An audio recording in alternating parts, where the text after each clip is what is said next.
Este es el primer episodio de la serie Física para Todos, donde aprenderemos un poco de física de manera sencilla para que todas las personas lo puedan entender. Este es el primer episodio, que es el movimiento. Vamos a aprender qué es el movimiento, qué es la velocidad, qué significa moverse y muchos conceptos más de física. Y bueno, la idea general del movimiento es bastante sencilla. Un objeto se mueve cuando cambia de posición. Este auto antes estaba acá, ahora está acá, entonces se movió. Su posición es distinta a la que era antes, entonces se mueve. Y bueno, parece que esto entonces es bastante simple. Ahorita no me estoy moviendo, estoy en el mismo punto, entonces no me muevo. ¿O sí? Porque tal vez ustedes no me están viendo que cambie de posición, estoy en el mismo sitio siempre. Pero ahora supongamos que estoy arriba de un tren, en movimiento. El tren está en movimiento porque va cambiando de lugar. Sin embargo, una persona que esté dentro del tren conmigo me verá quieto. Pero una persona que esté fuera del tren me verá moviendo porque verá que estoy moviéndome con el tren. Entonces, ¿quién está en lo correcto? ¿La persona que está viendo que me muevo o la persona que está quieta? Ahora compliquémoslo más. Supongamos que hay una persona que está en Marte. Esa persona sentirá que está detenida, que está de pie y no se está moviendo. Y está viendo con un telescopio hacia la Tierra. Obviamente sabemos que tanto la Tierra como Marte se mueven alrededor del Sol. Así que la persona con el telescopio sentirá que ya está quieta. Pero verá con el telescopio que la Tierra se mueve. Y si acerca mucho más, verá que el tren se está moviendo también con la Tierra. Y yo me estoy moviendo con el tren. Porque el movimiento es algo relativo, no es algo absoluto. Si analizamos algo que se mueve, tenemos que considerar que se mueve con respecto a cierto punto. Un cierto punto que no se mueve, cuya posición es constante. O al menos la consideramos constante en el caso que estamos analizando. Consideramos que no cambia.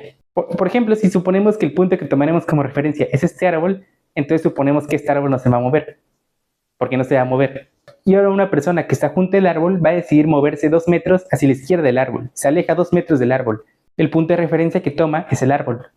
Ya que aunque el árbol se está moviendo junto con la Tierra, la persona esa también se está moviendo junto con la Tierra. Así que el movimiento relativo entre esa persona y el árbol no existe. Y ahora, ¿qué tal si consideramos que esa persona se mueve con respecto a ese avión que está en movimiento? ¿Se puede? Ya que ese avión está en movimiento. Su posición no es siempre la misma, cambia. Porque una persona que esté dentro del avión va a ver como tanto el árbol como la persona van avanzando hacia atrás. Así que también es correcto considerar que el avión está quieto en el aire flotando y tanto la persona como el árbol van avanzando hacia la dirección contraria.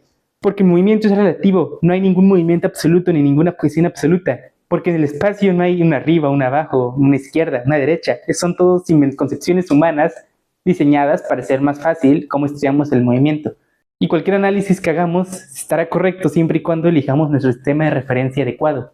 Incluso es correcto, por ejemplo, decir que si vas en el auto, la luna se va moviendo. La mayoría de las personas dirá que en la luna no se mueve, tú eres el que se mueve. Pero ¿qué tal que supongamos que elegimos un sistema de referencia donde tú estás quieto? Entonces la luna se va a mover con respecto a ti, relativo a ti. Entonces sí, es válido decir que la luna se mueve mientras estás en un auto. Porque las coordenadas geográficas, meridianos, paralelos, a final de cuentas, una vez que salimos de la Tierra no tiene sentido, porque la Tierra también se está moviendo. Y fuera de la Tierra, pues esas coordenadas no existen. Y los científicos, cuando hacen análisis de cosas que están muy lejos, hacen misiones astronómicas, también eligen un punto de referencia con el cual van a medir sus distancias. Por lo general, las cosas astronómicas las solemos medir con respecto a qué tan lejos están de la Tierra, porque es algo sencillo que podemos decir. Podemos considerar si queremos que la Tierra está quieta y todo lo demás se está moviendo. Es un sistema de referencia válido.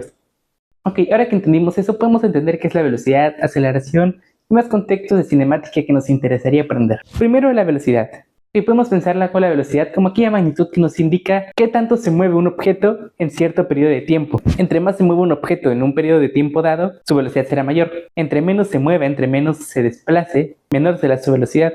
Bueno, ahora, ¿cómo vamos a medir la velocidad? Bueno, la podemos medir de varias formas. Hay varias unidades que podemos usar para medir velocidad. Kilómetros por hora, metros sobre segundos. Pero en general van a ser una medida de distancia, longitud entre una unidad de tiempo. ¿Cómo medimos longitud? Metros, kilómetros, centímetros, pulgadas. ¿Cómo medimos tiempo? Horas, días, segundos. O sea, cada vez que transcurra la unidad de tiempo, ¿cuántas veces un objeto se moverá de la unidad de distancia? Si un objeto tiene una velocidad de 5 metros sobre segundo, esto quiere decir que cada segundo se va a mover 5 metros. Ahora, la velocidad nos indica qué tanto cambia la posición de un objeto. Pero ¿qué tal que nos interesaría saber qué tanto cambia la velocidad de un objeto? Bueno, pues esa es la aceleración. La aceleración, análoga a la velocidad, nos indica qué tanto cambia la velocidad de un objeto en un periodo de tiempo determinado.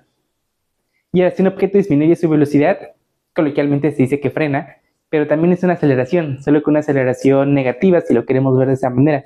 pero al final de cuentas es una aceleración, porque su velocidad cambia, es la aceleración un cambio de velocidad. La aceleración también tendría unidades.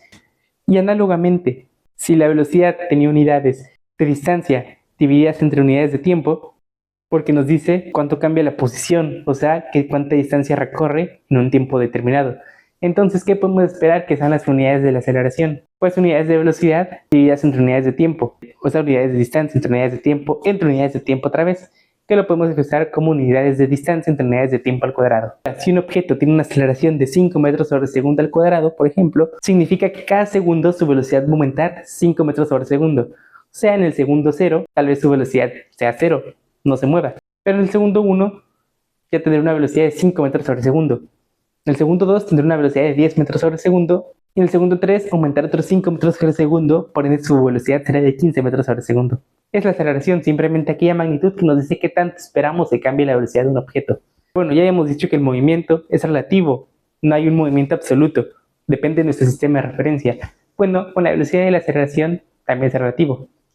Volvamos al ejemplo del tren del inicio. Y ahora, una de las personas que entra del tren empieza a caminar.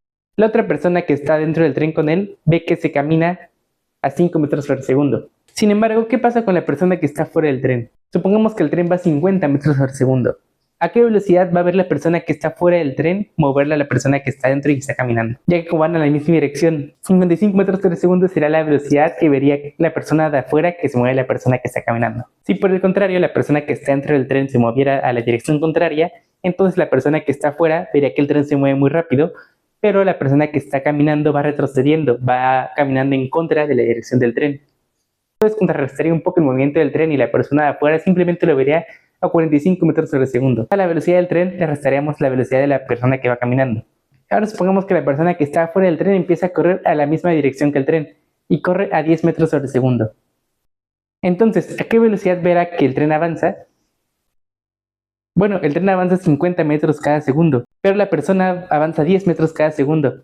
Así que en realidad la diferencia de distancias que hay entre el tren y la persona simplemente aumenta 40 cada segundo, porque si bien el tren avanza 50, la persona avanza 10, así que ya no se hacen los 50 completamente, solo quedan 40 metros cada segundo, que es lo que el tren avanza con respecto a la persona que va corriendo. Así que si elegimos un sistema de referencia en el que la persona está quieta y el tren es el que se mueve, la persona vería que el tren se mueve a 40 metros por segundo. No sé si te haya pasado que vas en cualquier vehículo, un autobús, tren, auto, o que sea. En el otro carril pasan vehículos en el sentido contrario. Se da la ilusión que en el otro carril los vehículos que vienen en el sentido contrario van más rápido que los que van en nuestro sentido. Sin embargo, eso no es así, eso es una consecuencia también de la relatividad del movimiento. En el siguiente capítulo también analizaremos cómo se mueven los objetos, pero en un enfoque más enfocado en las leyes de Newton. Eso fue todo por hoy, espero que te haya gustado el video y que hayas aprendido algo. Y bueno, no olvides suscribirte también para no perderte más videos que van a salir próximamente.